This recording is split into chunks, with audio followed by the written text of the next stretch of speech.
So I'm just down the allotment for half an hour this morning, and so I thought I'd just do a quick tour. Everything's going quite nicely. All the summer stuff's gone now. Everything has transitioned over to the autumn, winter and spring crops, and it's looking pretty good. I'm quite happy with it. I love it at this time of year. Everything, after a busy kind of autumn, early autumn, everything gets so relaxed all the way through until sort of March, April time. It's such a lovely time to garden in winter. So let me take you around, show you what I've got growing. So let's take a quick look. Compost going well. I've got this full. It'll soon be ready to turn into this bin, and then that will be finished. And I'll have another one here, that's finished. And this one is finished. So I've got loads ready for spring. I'm really pleased with my spring onions this year. They're looking absolutely beautiful, and I've got a nice selection all at different stages, so they don't all come together, which has always been a bit of an issue in the past. And that's why I've got quite a few outside as well. So these should be ready in May, but I've got plenty that are ready actually now, and then all the way through winter. I've just put my garlic in underneath this Strulch mulch. I must admit I do quite like the way this Strulch looks, but I don't think I'll be using it again next year, but we'll see. I might change my mind. So these are all overwintering onions, but they're interplanted with spring onions as well, just to get a bit more leverage out of the space. So I've got field beans in here. I've already taken the first harvest off these, and so all of these are new shoots that are growing, looking pretty good. So I thought we'd take a look now at the colettes, and these are looking absolutely beautiful. We've been harvesting these leaves since July, August. A little bit of whitefly on them. They've always had a bit of whitefly.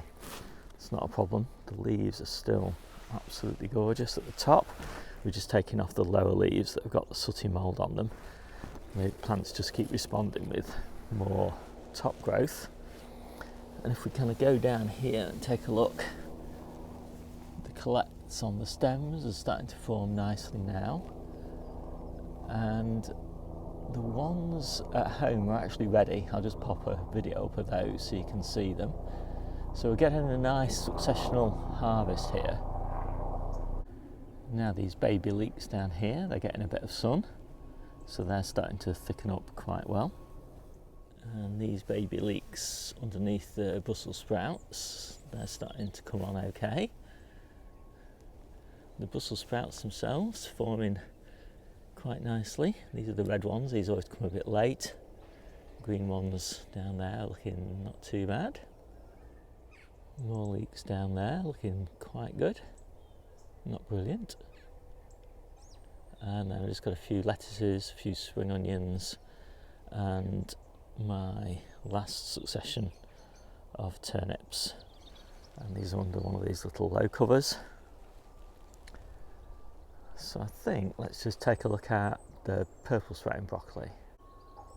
So I'm really pleased with this. Again, we've been harvesting the leaves for a long time, and these are really sizing up nicely now. And down at this end we've got the early purple, and this is finally just starting to come into flower. So everybody's going to be really excited about that. It's not as prolific as the stuff that you get in spring, and so most of what we grow is for spring, but it's nice to have a mix. And this is my slightly later succession of claret purple sprouting broccoli for spring. Again, I'm really pleased with the quality of these. I might have to pop a net on for pigeons a bit later on, but right now there's so much for the pigeons to eat, they're not really bothering me. I'll have a peek underneath this cold frame. We've got the tatsoi. That's looking great. I've been able to leave this because I popped a bonus crop of tatsoi and pak choi into the polytunnel, which is harvested now. So I'll start harvesting these. But I'm really happy with the quality of these. We've just started eating the carrots now. So these are autumn and early winter. These are late winter and early spring. And these are salad carrots for autumn and winter. So I'll quickly take you through all the salad beds. So this is the bed we're currently picking most of our salads from. And it's looking great at the moment. I've just had to take my asparagus down there because it was shading it too much. So I think it's going to go even better now. So this week I just planted this lettuce bed, interplanted with spring onions. And yesterday I planted this one and that bed of baby spinach.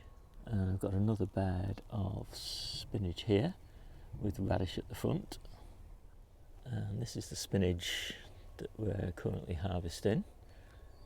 And again, that's interplanted with spring onions and overwintering onions down there. I've got spring cabbages interplanted with radishes here. That's the bed of parsnips that we're currently harvesting. We've got another one at home. These are the second early strawberries. I'm just about to put some garlic in there, interplanted. And this is the winter kale patch. We've got another one for spring at home. And this bed is all interplanted with turnips. And this bed is netted for pigeons. And this asparagus bed will get mulched with compost. And then in about March, it'll get planted with spring onions. And they just grow along with the asparagus. And they're harvested basically when the asparagus is let loose in sort of June time. And then another bed of spinach. So lots of spinach, lots of different successions. We'll go to seed slightly different timings. And everything, all these beds, lettuce beds and spinach beds, will all get interplanted in February and March with radishes and turnips and cauliflowers and calabrese, things like that. These are my first early strawberries. These are all in hanging baskets that will go in the polytunnel pretty soon, about January, February time. And then I think the last thing outside is the ochre, and that is looking really amazing at the moment. It's really loved all the rain that we've had recently. So let's just have a quick look in the polytunnel. No tomatoes now, no cucumbers. It's all been cleared out. So I'll just quickly run through the seedlings. I did a video about those specifically.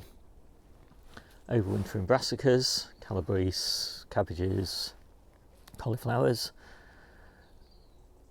One more batch of spinach. It's going to go in the polytunnel.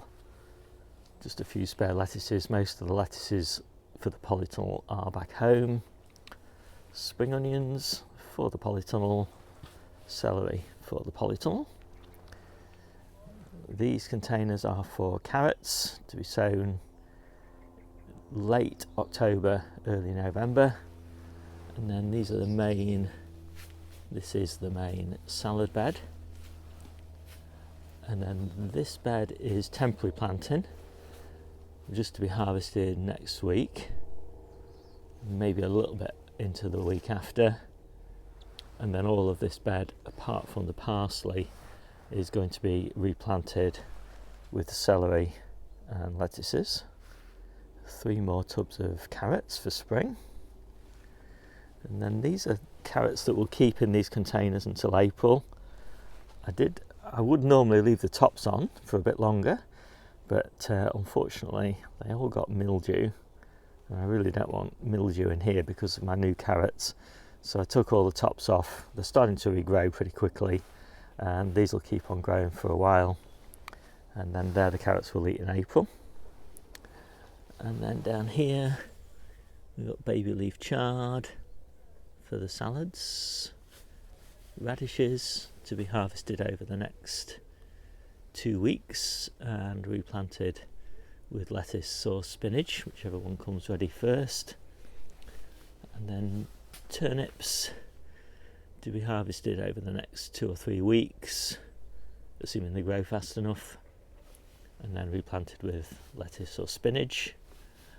And then overwintering onions, a bit floppy because it's been a bit warm, but they're doing pretty well.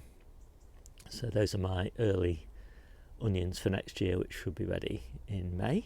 First succession of broad beans, I'll do one in November and another one in February. And then down on this path here we'll have plenty of overwintering brassicas, which we'll plant into these beds, interplanted with the lettuces and the spinach in February to give us early cauliflowers and early calabrese. And then the space that then opens up on this path here, that'll be where the early potatoes, early courgettes, early beans and things like that go. But right now the most important thing in the polytunnel are the deck chairs, because this is just the most amazing space to spend time in autumn and winter. So I hope you like this quick video. My name's Steve, this is the Seaside Kitchen Garden and Allotment channel, and I'll see you soon.